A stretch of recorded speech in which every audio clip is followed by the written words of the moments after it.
छात्र आंदोलन के बीच इन सड़कों पर मत निकलना। नमस्कार, न्यूज़ फॉर देख रहे हैं आप और मैं हूं सानिया आपके साथ। जैसा कि आप लोग जानते हैं कि आज छात्रों के द्वारा सीएम हाउस का घेराव किया जाना है।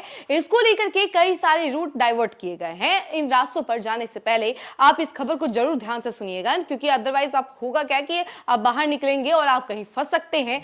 तो इस दिक्कत से आपको निजात मिल जाएगी अगर आप ये खबर सुन लेंगे तो चलिए हम आपको बताते हैं कि आखिर कैसे और कौन कौन से रूट्स डाइवर्ट किए गए हैं, किस रास्तों पर आपको जाना है और वैकल्पिक रास्ते कौन कौन से हैं। तमाम डिटेल्स इस खबर में हम आपको बताएंगे।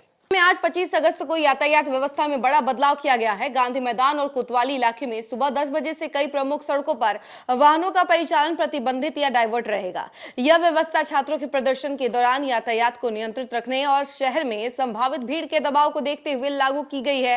हालांकि इमरजेंसी वाहनों को इस प्रतिबंध से बाहर रखा गया है। यातायात पुलिस ने लोगों से अपील की है कि 25 अगस्त को घर से निकलने से पहले बदले हुए ट्रैफिक रूट की जानकारी जरूर हासिल कर ले। खासकर गांधी मैदान के आसपास जाने वाले लोगों को वैकल्पिक मार्गों का इस्तेमाल करने की सलाह दी गई है। गांधी मैदान के चारों तरफ व्यावसायिक वाहनों, ऑटो और ई रिक्शा का परिचालन पूरी तरह बंद रहेगा। पुलिस लाइन से बैंक रोड की तरफ, बुद्ध मार्ग से छज्जू बाग से TN बनर्जी तथा इसके अलावा पुलिस लाइन तिराहा से कोतवाली टी तक भी ऑटो और ई रिक्शा के परिचालन पर रोक रहेगी। दानापुर की ओर से राजापुर पुल होकर आने वाले ऑटो ई रिक्शा को पुलिस लाइन तिराहा से वापस दानापुर की तरफ डाइवर्ट किया जाएगा। आयकर गोलंबर से कोतवाली की ओर वाहनों का परिचालन बंद रहेगा। यातायात को मंदिरी नाला की तरफ डाइवर्ट कर अशोक राजपथ की ओर भेजा जाएगा। एग्जीबिशन रोड में भट्टाचार्य चौराहा से उत्तर दिशा में गांधी मैदान की तरफ वाहनों को जाने की अनुमति नहीं होगी। अशोक राजपथ पर गायघाट की ओर से गांधी मैदान आने वाले ऑटो ई रिक्शा सिर्फ कारगिल चौक तक जा सकेंगे। इसके बाद उन्हें वापस गायघाट की ओर भेज दिया जाएगा।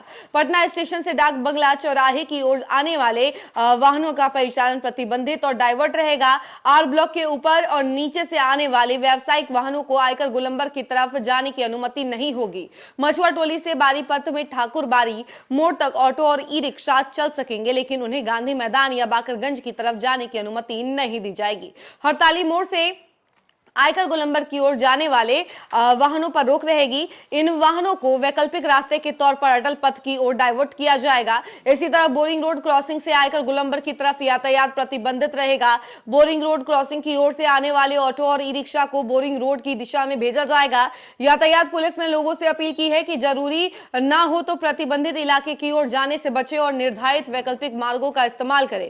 खासकर ऑटो, ई रिक्शा और व्यावसायिक वाहन चालकों के लिए आज का रूट डाइवर्जन बेहद महत्वपूर्ण है। गलत रास्ते पर जाने से जाम और परेशानी दोनों बढ़ सकती है, इसलिए घर से निकलने से पहले रूट जरूर जांच कर ले।